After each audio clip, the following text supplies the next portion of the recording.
Andre, the headed therapist with Connected Roots, is here with a super sick interview with my friend, former camp owner, and badass podcast host, Glenn Klein. What up, Glenn?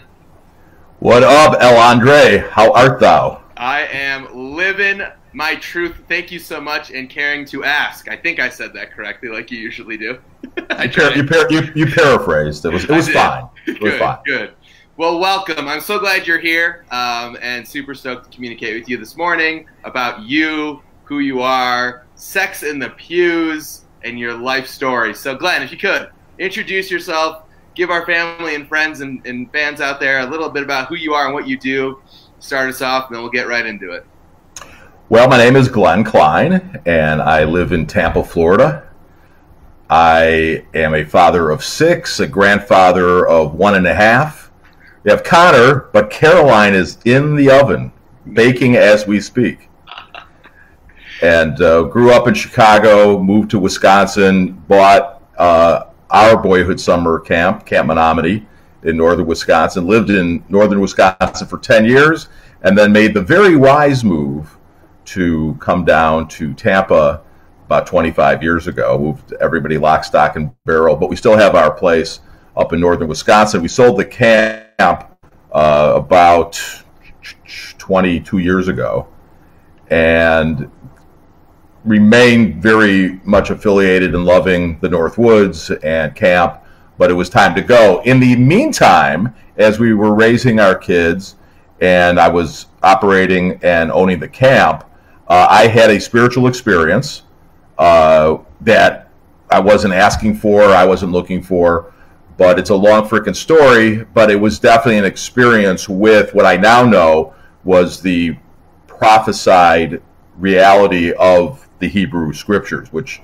I'm Jewish and very happy to say that. Circumcised on the 8th day. Not happy to say that, but that's life. we can get into that at some point if you want, El Andre. We will absolutely do that. And so I just dove headfirst into what was a very hyper fundamentalist sect of Messianic Judaism and Christianity, fundamentalist, charismatic, tongue-talking, all that shit.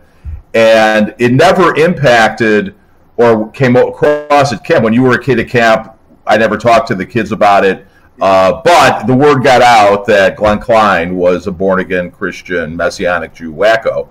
And it was true, but I felt it wasn't fair or honest to have these mostly Jewish kids, not a religious camp, but just ethnically Jewish summer camp, which there are a lot of them around the United States of America.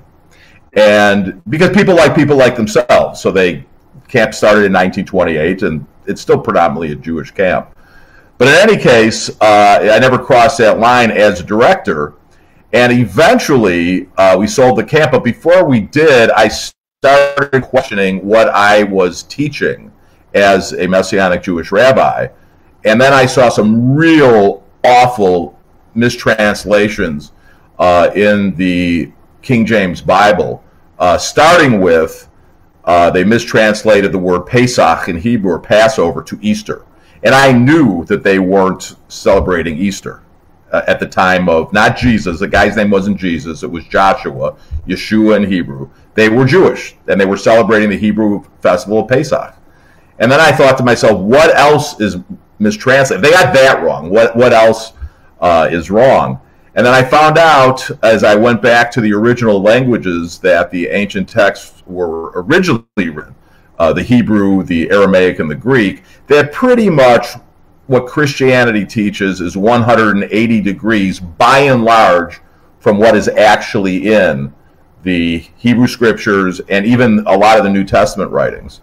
I found out that the Bible is not the Word of God. I found out that the New Testament writings is not Scripture. It couldn't be. It's not logical. They weren't written when they were referring to the Holy Writ in the New Testament. It wasn't written yet. So how could they be talking about something that wasn't written? It was illogical. And then I found out, this is a big one, if you don't accept Jesus Christ as your personal Lord and Savior, you've heard this even as a Jewish kid, that you go to hell. You got to accept Jesus Christ as your personal Lord and Savior. And it's not in the Bible one time. You'd think if it was that important, it'd be in there one frickin' time, but it's not. And then there's 55 references to hell, HE double hockey sticks, in the King James Bible.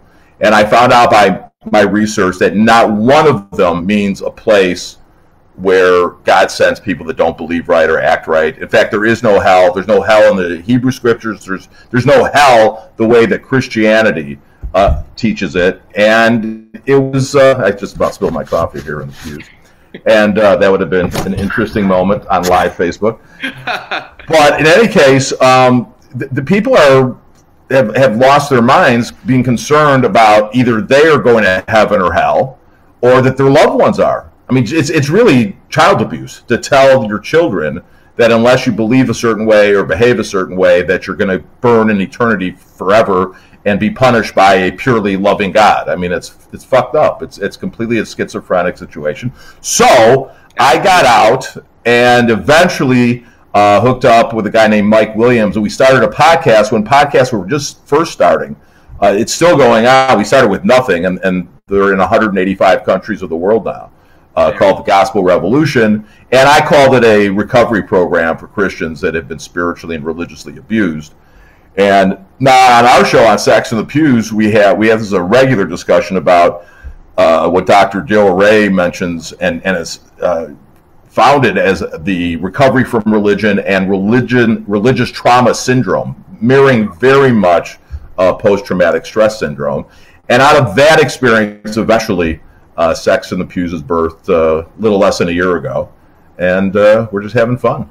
You've been on several times, and look forward to more appearances in the pews by Coach Andre. Yeah. Thank you. Yeah, Glenn. Thank you so much for letting us know your journey and where you are and what that's looked like for you so personally, and the vulnerability that you express in that story is, I think, what our viewers just seek and enjoy so much. So could you give us an idea of like what that was like for you going through all those transitions? And this idea of like your mental health through all that, because I know so many of my clients that I've worked with have experienced a similar idea of religious trauma in the way that you're describing it. So if you could get into that a little bit, I'd just be curious. I was raised Jewish in a very loving, liberal Jewish home in the Chicago suburbs, but I didn't believe in God. In fact, I stood up at my confirmation class at B'nai Joshua Beth Elohim in Glenview at the time. I think they're in Deerfield now, probably. Okay.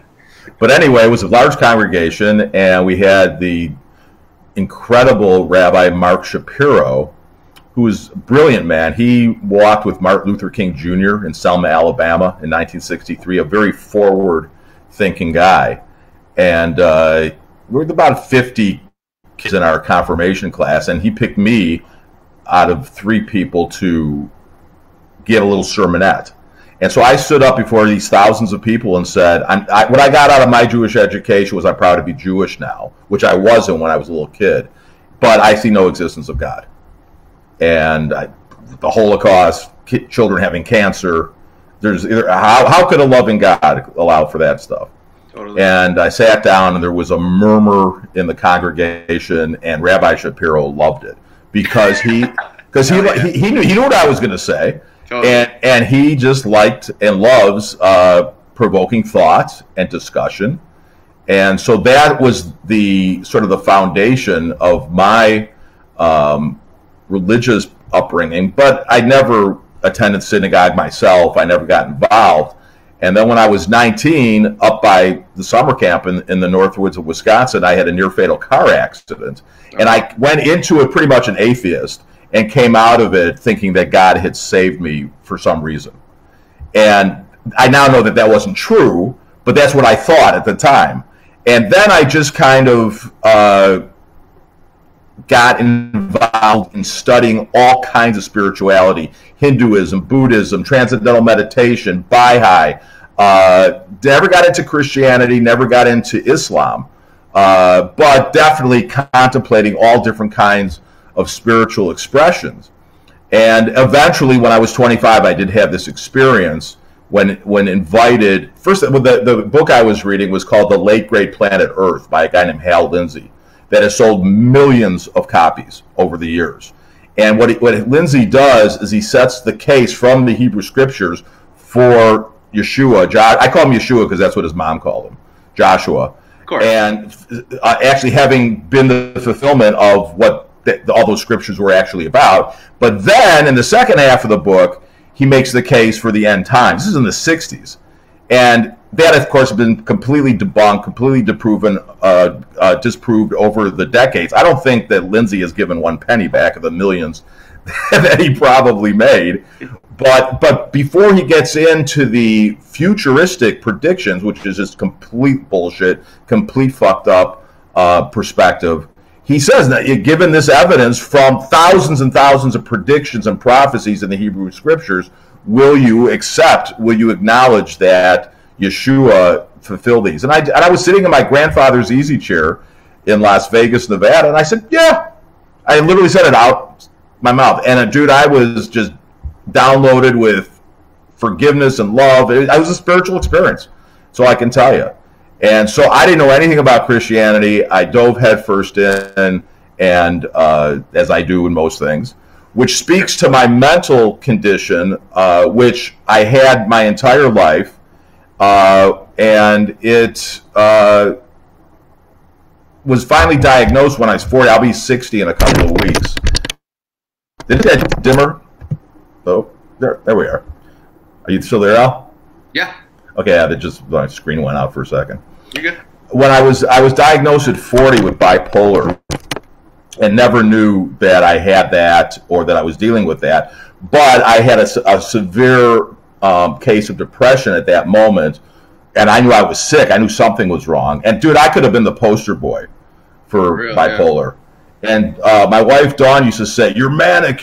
Go get yourself some help." I didn't know what that meant. I just was having a good time. I was just, but then I would have some downtime. But bipolar, the whole term, it's only been about 25 years. They used to call it manic depressive. Right. And so I went in, and I'm telling you, man, I could have been the poster boy for that shit. And so I went under some real heavy medication and psychiatric care, and it just about killed me. You know how they have all the side effects of the fucking medication? Dude, I had every single one. Of them. God damn. Fucking insomnia, nausea, fainting, dizziness, seizures, increased thoughts of suicide. So I went through 2 rounds of that, and eventually weaned myself off because it literally almost killed me. That's what almost killed me. Yeah. And so that was the last medication I took, was probably 10 years ago. And then slowly but surely, I've learned how to effectively, more than cope with it. I do not have bipolar anymore. And I get manic sometimes, I get depressed. Everybody does. Of course. Everybody gets manic sometimes, everybody gets depressed, but not everybody has bipolar syndrome. Fair. The bipolar is in the shifting. And 75% of people who have bipolar are, snap on a dime. They turn on a dime. 25% were people like me that it was seasonal. And so it mirrored, in my case, the summer camp experience. I'd be just going for 4 or 5 months during the pre and post summer, and then the summer itself. And then I would just fucking crash for a month.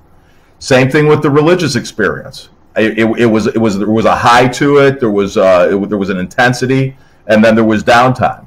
So it's been a very fascinating experience, and it's allowed me to speak to mental health issues in my life coaching practice. I speak from authority and with compassion and empathy for my clients who suffer at whatever level they do with mental illness, and my kids, etc. They know I'm very open about it, and it's all good in the hood. One of the things that Tipper Gore, who was the wife of Vice President Al Gore, she was like the first public figure to come out and say, we have got to change the conversation on mental health, and we've got to destigmatize this. This is a disease of the most important organ in the body, the brain. Nobody's embarrassed about saying that I got arthritis, or I got cancer, or I got a heart situation, or whatever the fuck. But a brain, that's a problem. And the reason is because the manifestation of mental illness is much different than a back problem or diabetes or so whatever. Many different forms of what that looks like for so many different people and the way that it's perceived. That's it. But we got to do it, and it's critical. And what I always like to say is that you shed the smallest amount of light in pitch black darkness, and it will illuminate the whole situation. If you guys can imagine being in a pitch black room where literally you could not see your hand in front of your face, and if you just light one little match, it'll fucking light up the whole room. Totally. And that's what we have to do on any subject that is in the shadows, like mental health, like sexuality, like religion, and many other issues that people just want to poo-poo. I was molested at camp when I was 9 years old, at the summer camp that you went to, that I went to as a kid, that your dad went to, that your brothers went to. I was molested at 9 at the camp by my counselor. Wow. And nobody said anything about it. I told my folks, they didn't do anything about it. I didn't tell the director at the time. I went home. I was 9 years old. And people didn't talk about that shit back in the day. If something like that happened to a young boy or girl, the family subconsciously would think there's something wrong with us. There's something wrong with the kid. No more. We got to bring light to bear on all of these issues. And that's why you're doing what you're doing. That's why I get up in the morning. I'm doing what I'm doing too. Fuck yeah. I mean, that's the biggest part of why I host this podcast, is really to destigmatize mental health 100% of the time and bring awareness and free psychoeducation to people out there who don't know anything or don't care to learn. So it's huge that you're here and that you're talking and you're telling your story, because there are so many people out there like you, and I'm sure there's so many other people out there who could relate to that story of, molestation, religion, all of the above, Yep. And it's just so hard to get that foot out the door to actually experience that. And I think Sex in the Pews, literally, like you've said to me, and I know by listening, has saved people's lives. Yeah, we got the letter. Legitimately. Talk about that. Like, how did that happen? Where did that come from? Kirsty Carell is her name, right?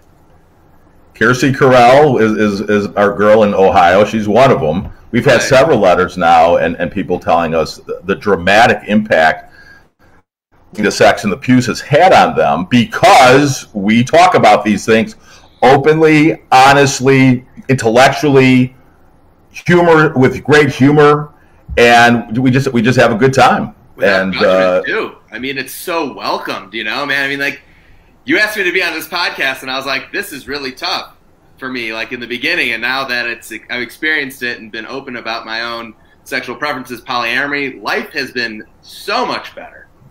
That forum of having that space to just talk freely to somebody who just wants to know. Yeah, some people don't want to know. Right. I mean, I listen. God bless. That's what I got to say. I have 6 children, and only a couple of them, well, about half of them listen, and half of them don't agree. Sure. But they love me. They understand. They understand what I think. I mean, they love me so much. Look what they got me for my birthday last year. Sex in the Pew shot glasses. Look at that. That is fantastic. So, and Hannah and Angel, my daughter Hannah and my son Angel, they've been together for 12 years, married for 6. They're strict monogamists. And they were on the show talking about it. And it was beautiful. It's called freedom. It's a lovely thing. And I always had a particular interest academically, intellectually in sex, more than just your typical horny dude. And perfect way to describe it, because that's true. Yeah, I don't know why. It always intrigued me to the point where when I was in college at the University of Wisconsin in Madison, I was involved as a research assistant in a groundbreaking study with a guy named Dr. Ed Donnerstein on the effects of pornography on young men and how it affected their attitudes towards violence against women. It was fascinating. And then during the religious years, which were a few years later, dude, you can't even think about sex. Right. The only sex you can think about is having it with your spouse. And if you're not married, you're fucked. And so we literally used to have seminars about how not to think about sex. Once you tell somebody not to do something, that's all they want to do. They want to do it anyway.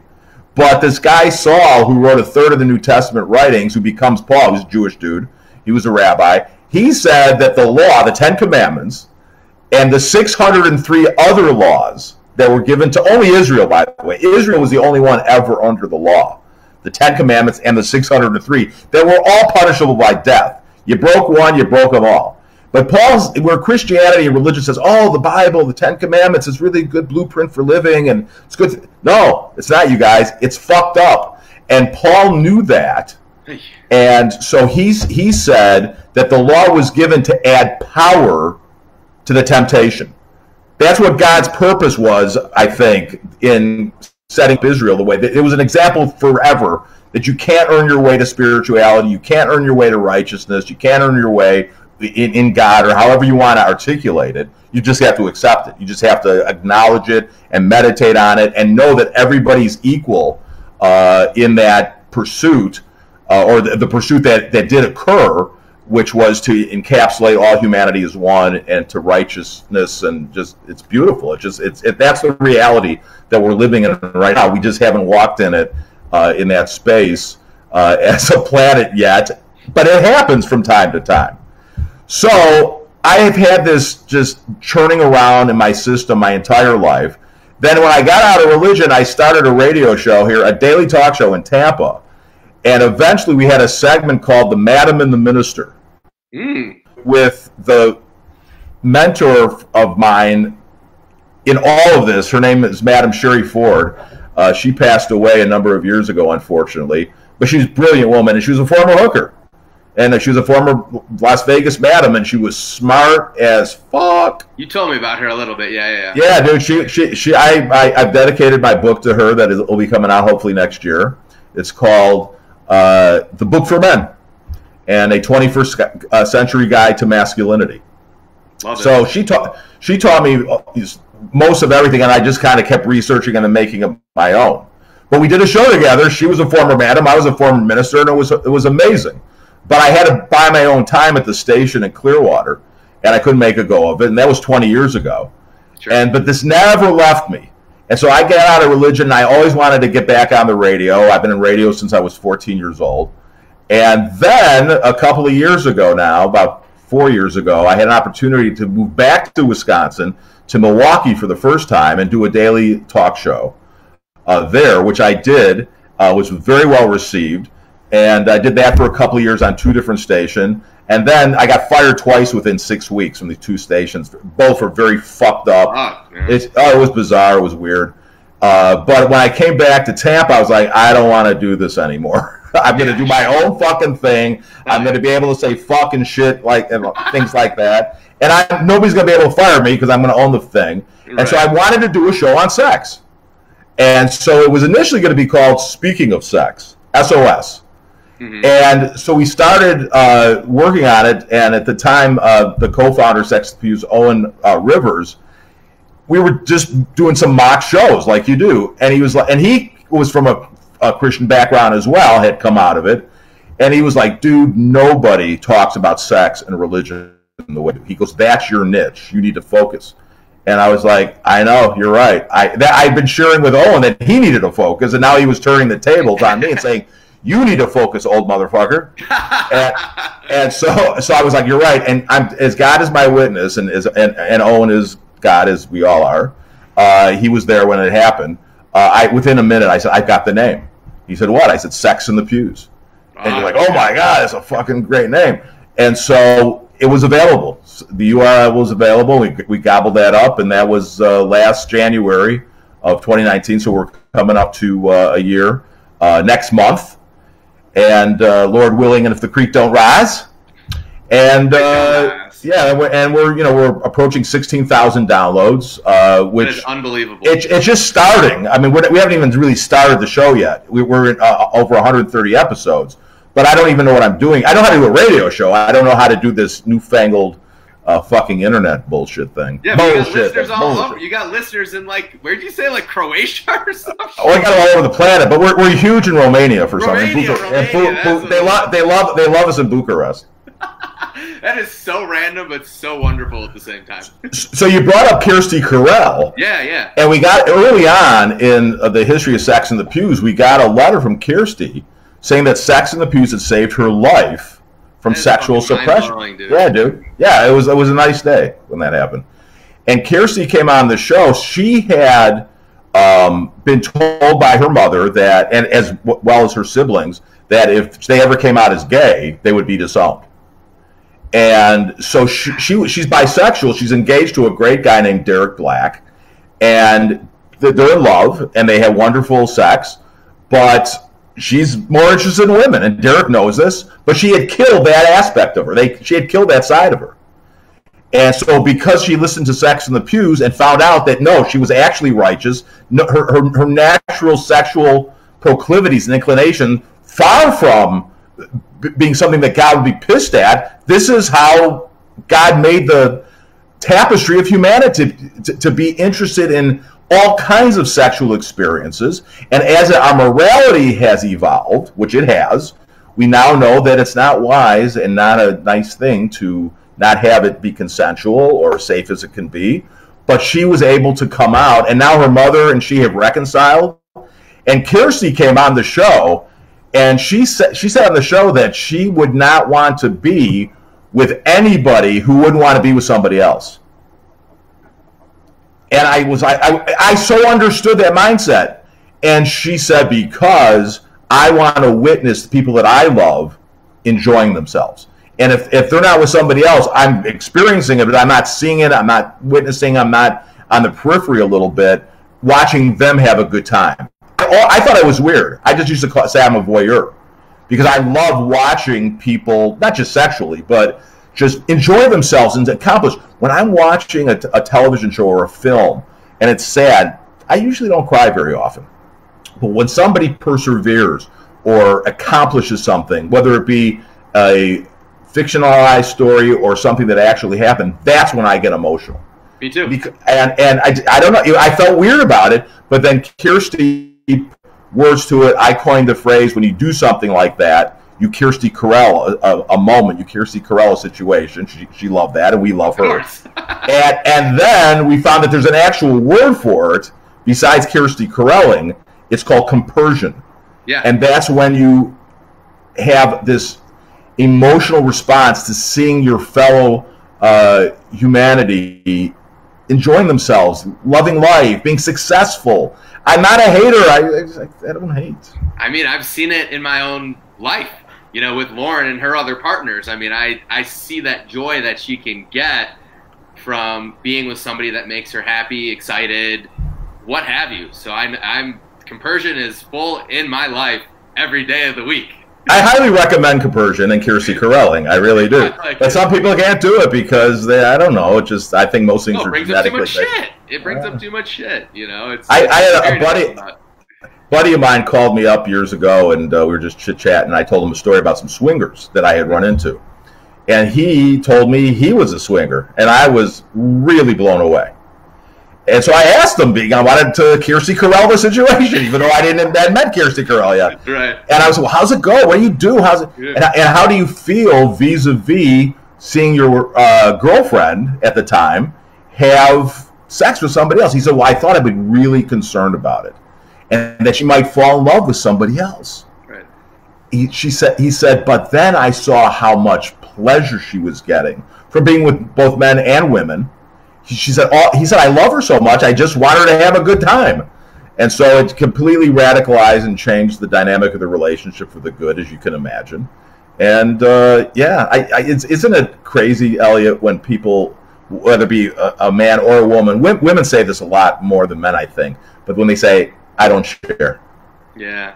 Vis-a-vis, I don't share. I don't fuck with that anymore. And I'm like, what kind of person would brag about not sharing? Right. Yeah, exactly. But if it's sex, it's okay, because you can't put tab A into slot B except for one-on-one and forever. Right. And that's really with this guy saying that he was afraid that his girlfriend would fall in love with somebody. They opened up themselves to the so-called lifestyle.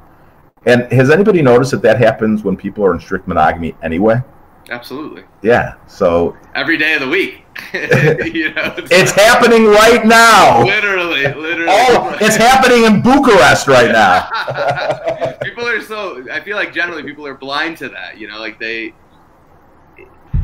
just don't want to experience that, and we've been so suppressed in so many ways in that space in our lives that, rather not talk about it, shove it down, just continue moving. It's too difficult to bring up, or, people are scared of hurting other people, and I've realized in this lifestyle, like, I'm going to hurt feelings, and that's okay. That's part of what that looks like, and just being able to express or communicate that, ahead of time or in a very nonviolent kind of way in communication, it's beautiful.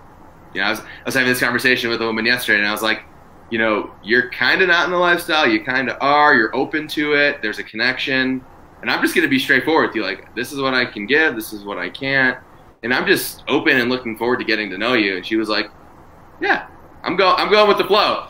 And her being an Israeli, she came up with a term, and I can't remember how to say it in Hebrew, but it means go with the flow. And I was like, all right, we're going. we're going and we're flowing. Like, this is such a beautiful thing to experience with somebody who might not really be open to that. So it's just fun. How much do you think it's a question of not wanting to hurt other people or hurt feelings, as you said, or wanting not to be hurt themselves? Which is more prevalent in your experience? That's a tough one. I think a lot of times people are in the place where, like, their own insecurities definitely come out through a lot of those types of conversations, and to push that on the other person, I think, is, again, easier in that regards. And I think for me in my own situation, there are parts of me that I still feel like, could be hurt when expressing that, yet I think it's just for me in the moment to be upfront with that person and say, like, I can't fulfill these things, or I can't, be there for you in all those situations, is just more comfortable and honest for me. I don't know. It changes with every partner, every relationship, so it just depends. One of the greatest things about being poly is that you get that first kiss over and over and over again. The fucking mating ritual and the chase and all those things that people. I mean, listen. If monogamy is your thing, have at it. Just I wish everybody well. But there's so many aspects. Plus, and I know this is trite, but it happens to be true. We're not built for a lifelong monogamy. We're just not. No. But we want to counteract human nature and the way that we were naturally developed and created.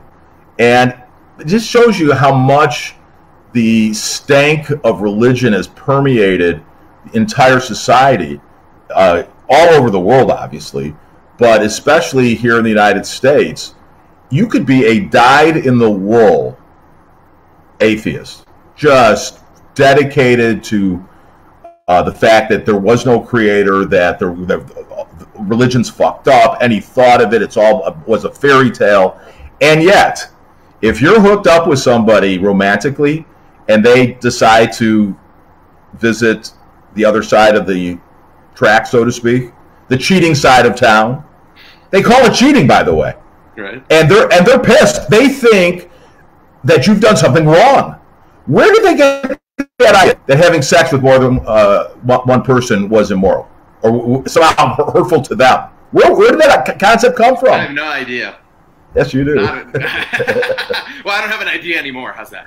Yeah, it's from Christianity and that religious mindset that has really. I'm not saying it's all bad. Obviously, nothing's all bad or all good, except humanity inside of us.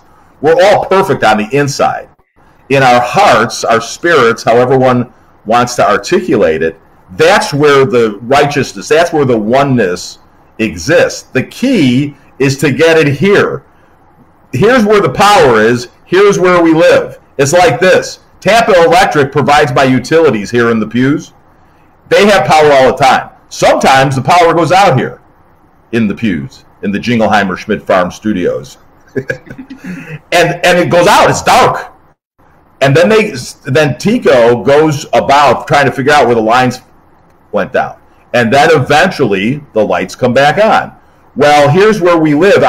We're dark up in here. We only are operating on 10% of our potential brain power. Absolutely, yeah. So the question is, how do we get the power to constantly flow to where we live?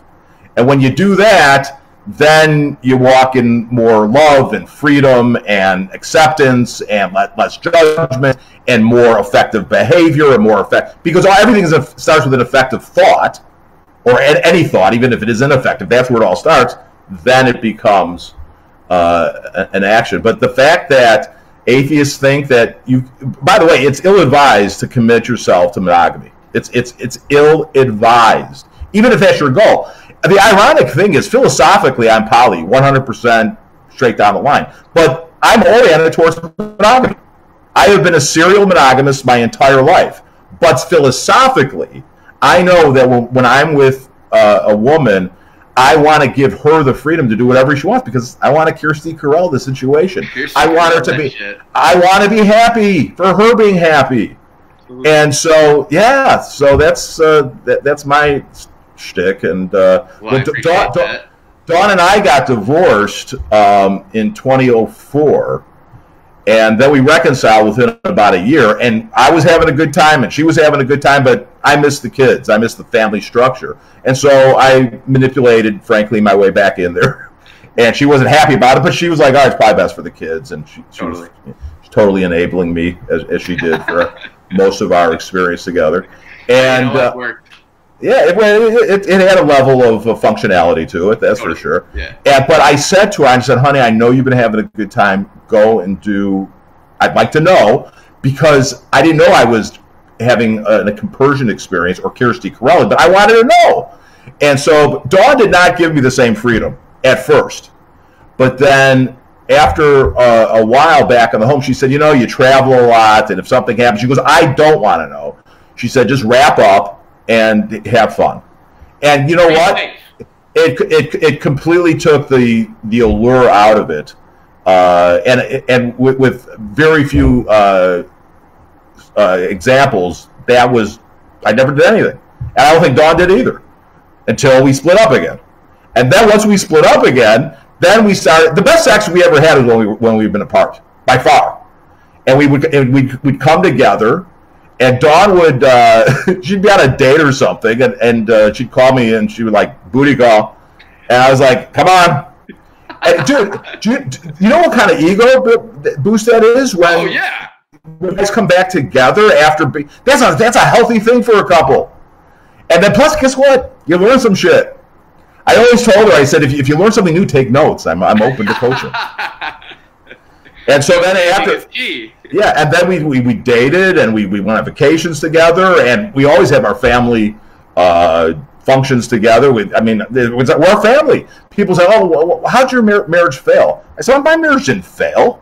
It just evolved, just like everything does. Everything changes, folks. Just like that, man.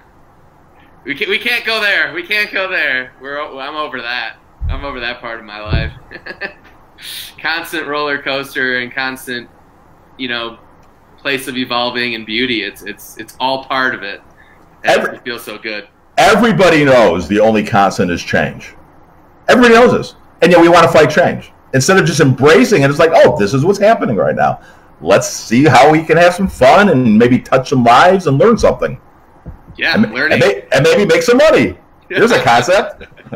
Learning and enjoying that learning process, even though it might be difficult at times, I think is what we need to lean in more as we progress through that change. And I think so many people are wanting to do that. It's just, taking those first baby steps into doing that. So let's talk about where you see Sex in the Pews going in the future.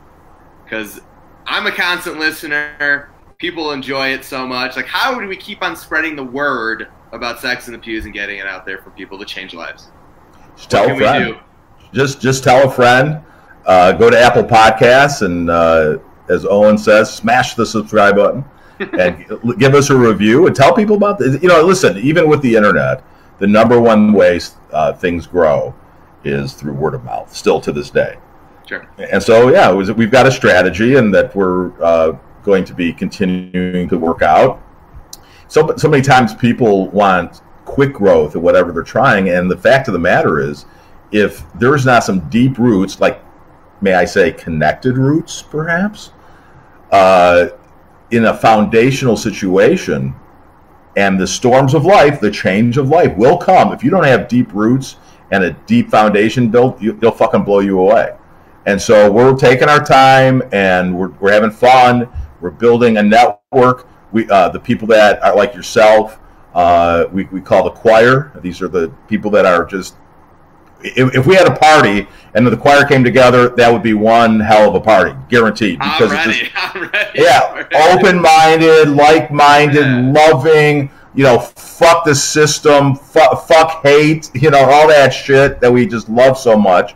And everybody that listens to the Sex and the Pew show on the regular knows we're perfect on the inside, but the manifestation of that don't work out that way all the time. And that's where the forgiveness and the acceptance and the enjoying the peculiarities. Like, I mean, dude, I would never dress the way you do, but I love how you dress because it's you, and I love you. And this is such a hard thing for people to get over, is to realize that if you're going to manifest love towards somebody, you got to love their peculiarities too, because that's a huge part of them. And so as I have grown in self-acceptance, I get a kick out of myself. I think I'm hilarious. I'm a pain in the ass. I love that about myself. I'm aggressive and bombastic and opinionated. I love it. And I'm very giving and caring and thoughtful. That's a good thing too. But this is one of the hardest things for people to understand, is when somebody starts accepting somebody for who they actually are in manifestation. If that person, now follow me on this, if that person hasn't accepted themselves, they recoil against the person showing unconditional love and acceptance. Psychologists call it self-loathing. Because subconsciously, the self-loather is thinking, I'm an asshole, and you love me unconditionally. You must be a real asshole to do that. And they behave, it's all a subconscious process, obviously, but they behave conscious or openly in a way that treating the person like an asshole. And it's just like, people just are like, well, what else can I do? And you can't do anything. So you can keep loving somebody and remove yourself from the situation if it's toxic. I mean, we love the planet, but if there was a toxic dump somewhere, you'd want to remove yourself that just for your own well-being, for your own safety. Same thing with relationships sometimes. Sometimes, just out of pure self-preservation, you can keep loving, you can service a relationship from a distance, but for your own well-being, you got to pull back until they get their shit together, or they don't, one way or the other. Yeah. I think a lot of people have experienced that, in this lifestyle, out of this lifestyle, whatever that looks like. It's hard to see that sometimes, yet it's such a necessary good and evil in so many ways. And I love that you brought up this idea of loving yourself and being a part of that, because so many people don't. And it's so hard to navigate that when you do not love yourself in those situations. Most people don't love themselves. Right. Well, how do we encourage that? How do we bring light to that situation when so many people have so much to give and are such incredible, beautiful humans? Seriously, it's like tapping into that for them is such a difficult place. And that's one of my goals in the next year, is to really do that for myself, but also even more so with the clients that I serve and the people that I surround myself with, because it brings on such a beautiful thing. There's only one way to do it that I know, is just keep speaking the truth. Right, because, authenticity. Right. That's a little different than the truth. Speaking the truth and receiving the truth will bring forth authenticity. And the authentic truth is that we are all perfect. We are all righteous. We are all equal. We are all one. And what happens, Elliot, is that is in everybody's heart.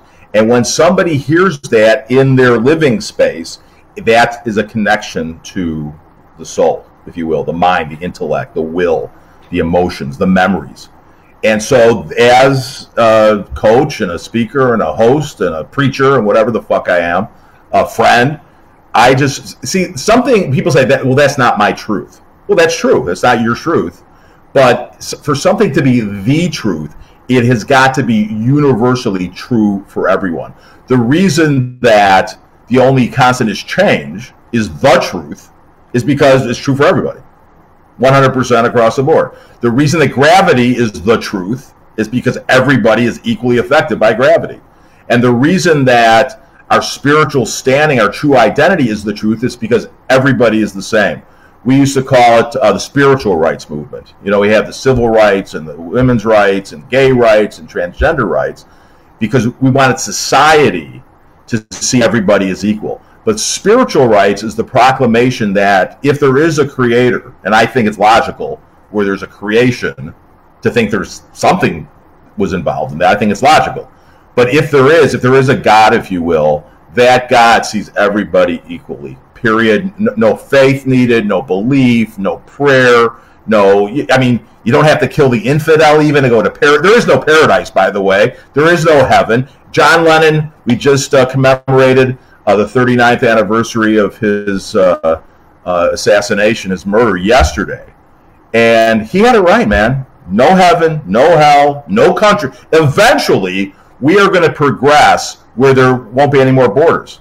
It will be a manifestation of the oneness. I'm talking about maybe 500 years, 1,000 years from now. Totally. But I mean, not in our lifetime. We're going to have to deal with this bullshit for the little bit of time that we have physically on the planet. But John Lennon imagined it 40 years ago. I can imagine it right now talking to El Andre and Connected Roots. And so, feel it. Yeah, it's a positive. And then there's not going to be traditional marriage. There's not going to be money. People are going to be like, there's not going to be competition. It's just going to be cooperation. It's going to be compersion all the time. It's like, okay, what do you need? Here's what I got. What do you need? Here's what oh man, we're connected. I can feel the energy. We're going to be so fucking plugged in. The 10% is going to be 50%, 60%, 70%. You want to see what's happening in the future of humanity? Go watch last night's 60 Minutes with the geneticist feature that they did. If that doesn't give you optimism for the future, and it was just one discipline, genetics, and the attack of disease, including mental illness. If that doesn't give you complete hope for humanity, you're hopeless. That's for sure. But these people are operating on more than 10% of their brain capacities. And it was very intriguing, very hopeful. But eventually they got to the fact that the way that we were designed is way more magnificent than anything that even those brilliant minds have been able to come up with. And they're figuring out, dude, they're trying to bring back the woolly mammoth. I'll hang out with the woolly mammoth. That sounds fun. Dude, they're going to do it. If they do that, I will shit my pants. Well, 60 Minutes from last night. Unfucking believable. I love it. Beautiful. I love that. Beautiful. That's amazing. Oh, my God. Such an amazing conversation today, Glenn, man. I appreciate you so much. Love you so much. You're such an inspiration to me and so many other people out there. And before we sit down, is that it? Yeah. I got I got shit to do. What do you got to do? You got to go watch the 60 Minutes thing, and then you'll shit your pants. You got to go shit your pants. Get ready for my day. But anyhow, so yeah, like the title of it says, Sex in the Pews, a great podcast. Please check it out. Smash the subscribe button when you do. I'm sure you got a couple shows coming up in the next couple days. And people should review your shows, El Andre shows. Yeah, we found out the definition of what an opportunistic polyfidelity person's all about in your most recent episode. That's true. And then you talked on there soon, right? Yeah, I'm looking forward to having you on the regular. You're definitely a member of the power rotation here in the Pews. Thank you. I appreciate it. And then people can go to my coaching site at CoachGlennKlein.com, and they can subscribe to the G-Spot blog as we produce Life and Pleasure. We'll put that in the comment section for sure. And just I'm on Facebook and Instagram, Sex in the Pews, and Coach Glenn Klein, and we just it's organized fun with a purpose. That's been my entire fucking life, whether it be a father or a camp director or a radio guy or whatever the hell I'm doing. I just want to organize fun with a purpose, and the purpose is to see people love themselves. Hashtag love. All right, cool. Well, Glenn, again, appreciate you so much. Headed Therapist is out. Catch you all lovely people later. Much love to the people in the choir as well. I'll catch you later. Peace.